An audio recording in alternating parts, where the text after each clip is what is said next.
And we're live. What's up, folks? My name's Ryan. This is the DFS 5-pack, as mentioned the last couple days. Clearly, we don't have a lot of sports to talk about, although Bellman and I will be on here later. For those interested, we're going to kind of break down the MLB divisions where we think things will go whenever the season eventually actually does pick up. So if you're interested in that, I know a bunch of you guys had mentioned just throw some content out there because you're desperate for sports. We'll be hopping on that later. In the meantime, though, guys, we're going to start talking more and more on a daily basis about being healthy, throughout this whole coronavirus epidemic, pandemic, and just the quarantine. For me, it's important. Don't let yourself go too much. I get it. It's really easy to eat ice cream and drink whiskey. Trust me, I've been doing a little bit of each myself. We don't have a lot to do, so food and alcohol and stuff like that can be kind of a way to pass the time, I guess, is a good way to look at it. But you got time to work out as well. You can still get outside. I don't know about you guys, but if the weather's decent, I'm here in the upper Midwest, so it can be cold from time to time. I'm walking a couple times a day, a mile here, 2 miles there, just to kind of get out of the house and get some fresh air a little bit. So I encourage that. Moving along, though, guys, if you are new to the station, a lot of what we talk about over here is going to be focused on fantasy sports. However, as I become certified to be a personal trainer, I think this is a good outlet just to talk about health and fitness. Wanted to find a way to do something I thought where I could help people's lives. And so I will be doing that as well as talking DFS moving forward.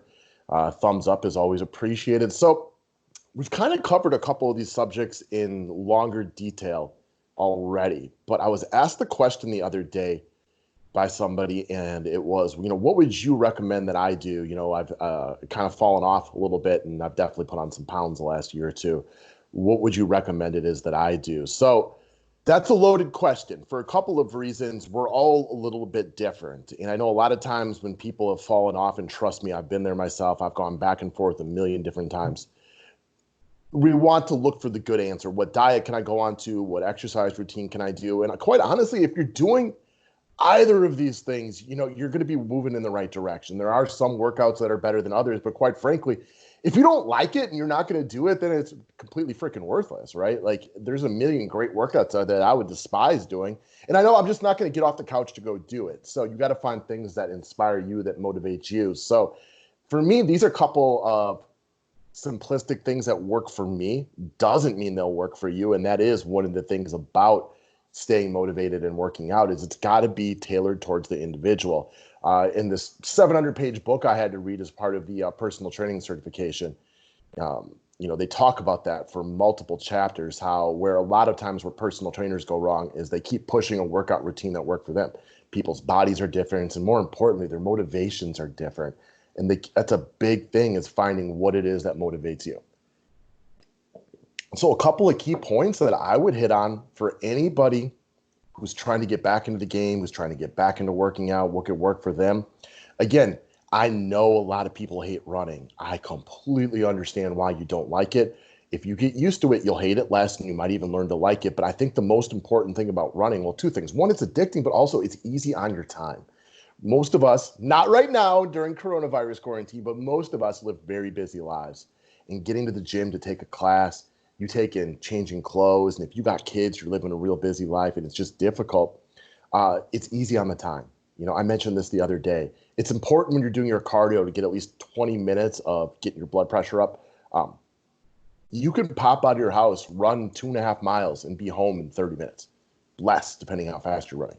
It's great for your time, and it's a lot easier to do that in the morning before work or right away when you get home. It's a stress relief after work. I like running after a long day because it eases the tension of the day for me personally.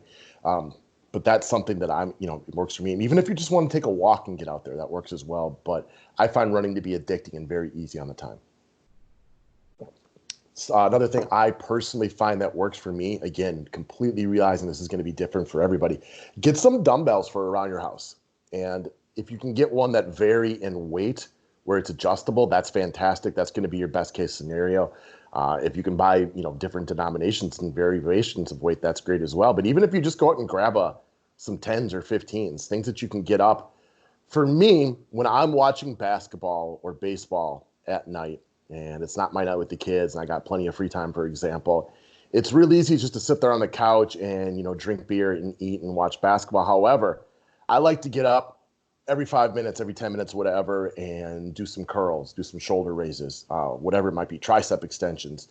Not only is it the work that you're putting in, one of the things that I find that's very important for me is it keeps me motivated to do my real workout the next day because fitness and working out, it's addicting. It's like the endorphins being released, that high that you get from some sort of illegal activity as well. You can get that from working out. And every time at night when I'm doing that, it's getting me jazzed and motivated the next day to get back to the gym. So one, it's the work you're putting in, but it's also keeping the motivation. I can run to the mirror with my shirt off after a situation like that, being like, damn, dude, you look better than you did 2 months ago. Way to go. And that keeps the motivation rolling for me. The hardest part for exercise is motivation. Anybody out there these days can use the internet, hop on there, find a great workout routine, but actually getting yourself to do it's the more difficult part.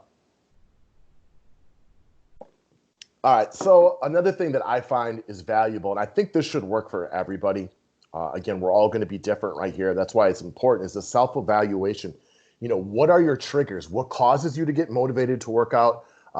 What normally causes you to slip up? And, I can recognize a few of these for me. Back in the day, I always, I've gone 9 months and not done a thing and then been perfect for a year and then good for 3 months, bad for 4, whatever the variation might be. But if I ran up the stairs or was too tired from having sex, that was when I just knew it was time to start hitting the gym again. That was always a trigger for me, was those two things. If I run up the stairs to go grab a load of laundry or something like that, and I am sucking wind at the top of them, that to me was always the part where I'm like, okay, I got to move. Some people might not be fitting in their clothes. Some people might be looking in the mirror, but try to figure out what some of your triggers are that can keep you up and down. And the other one for me, and why I continually fall out of it, is if my back starts hurting and then I miss 2 or 3 or 4 or 5 days at the gym. And then all of a sudden not going the next day when I'm better becomes really, really easy. So those are just a couple of triggers that I've had, both good and bad. Figure out what yours are, and recognizing them can help you, one, stay motivated, and two, not fall into one of those lazy conditions. And oftentimes illness and getting hurt is one of those things that beats us as people, because once you kill that motivation, you don't go for a week. Getting back into the routine is the most difficult part. As far as food goes, I did a longer tidbit on this a couple days ago talking about healthy eating habits. 3 things for me that I find to be really beneficial when it comes to diet. And again, I am far from perfect in this situation, but one, don't buy the crap.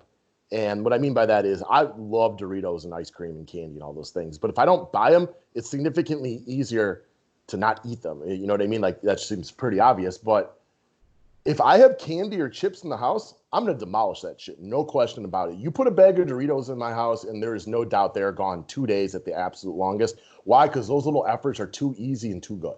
So don't buy them. I mean, it's so much easier to say no at the store than it is when you have them in your house, especially if you're like me and you work at home and you have to walk by that bag of chips 12 times. That is tough to do unless you're kind of rolling like Ben Stiller in Dodgeball, where you shock yourself every time you get close to one. I don't know how to beat that.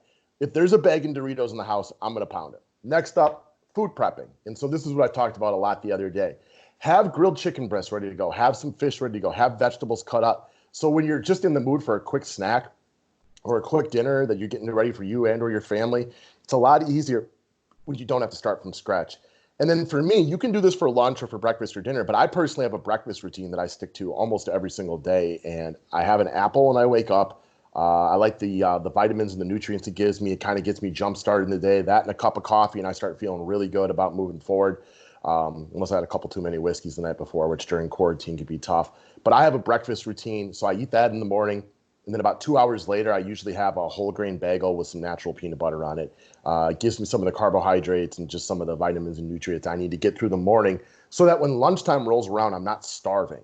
And that works for me. Your breakfast routine might be different. Not requiring everybody eats an apple and a whole grain bagel. Again, this is going to be different for everybody. What you think is going to be beneficial for the amount you work out, what keeps you full. But I don't look at breakfast as a time to eat delicious food. For me, this is when I get my nutrients in the morning, and it kind of just gets my day started right. That way I'm not starving throughout the day. This is working for me. Again, you got to find what works for you. You can listen to a million different people like me, but if it doesn't work for you, then you're not going to do it, and it's not going to be beneficial. Now, it's good to get recommendations and advice and try different things, but you eventually have to hone in on what it is that's most beneficial for you. All right, last part, guys. So all the fancy workout clothes, and I think a lot of you guys who go to the gym routinely can probably, if you haven't noticed it, will start noticing it. When you go to the gym, look at the people who clearly live there and look like they're in perfect shape. a lot of times they're rolling around in, $5 sweats, right? And then you look at people who look like it might be their first day there. Good for you if it's your first day there. That is awesome. I'm very excited when I see people getting back into it. Nick Ryan, longtime customer, made a comment about that the other day. Awesome for you, man. But all the fancy workout clothes isn't going to make you get into shape. If it motivates you to start going, great, but you don't need fancy workout clothes. You don't need to spend a lot of money. It's great to get a personal trainer if you think that's going to be beneficial for you. Clearly, that's a job I'm aspiring to do, so you know where I believe on that. But again, unless you think that's the only way to make you go, a lot of the stuff you're capable of looking up on your own. Again, I get it. A lot of people get the personal trainer for the get-go starting motivation, but you can spend money on clothes and trainers, and you can watch everything about the perfect workouts and read about these shakes and these fad diets, etc. But you got to find what triggers you to create that fire from within. And again, that's not something that I can answer for you. Everybody's going to be different in this one. And it's back to personal responsibility and trying out different things to finding out what it is that keeps you motivated. For some people, and I think this is a really important question for anybody out there who might be a trainer. I know a couple of my customers have been and talked about this. A lot of us have done what I've done, and that is we've been really good and then really bad, and then you've been good and you've been bad. Post-high school, I've yo-yoed so many times I can't even count. But trying to figure out what it is that motivates you, what keeps the period going for longer, and hopefully permanently. So it's going to be different for everybody. Some people it's going to be looks and aesthetics. Some people it's going to be, I have new kids all of a sudden. Kudos to my buddy Brad, who dropped hundreds and hundreds of pounds, after having little kids. It was important for him to be able to play with his children without feeling winded. For some people, it might be living longer. You might have a heart attack or a stroke, and you need to start, taking care of yourself a little bit better. You got to figure out what it is that motivates you and really push those triggers. And that works for a lot of things in life, but exercise is going to be no different. Everybody's cues and triggers are going to be a little bit different, but the self-evaluation and figuring out what it is that helps you is going to be absolutely monumental in a situation like this. So that's what I got for today, guys. We will continue to talk health and fitness. Again, I'm going to focus a lot more on the motivational side of things and working on those cues and triggers and things like that, but it's going to be different for everybody. And then again, we'll also talk about some of the more technical side of things, probably coming up over the next couple of days. All right, guys, thanks a lot. Have a great day.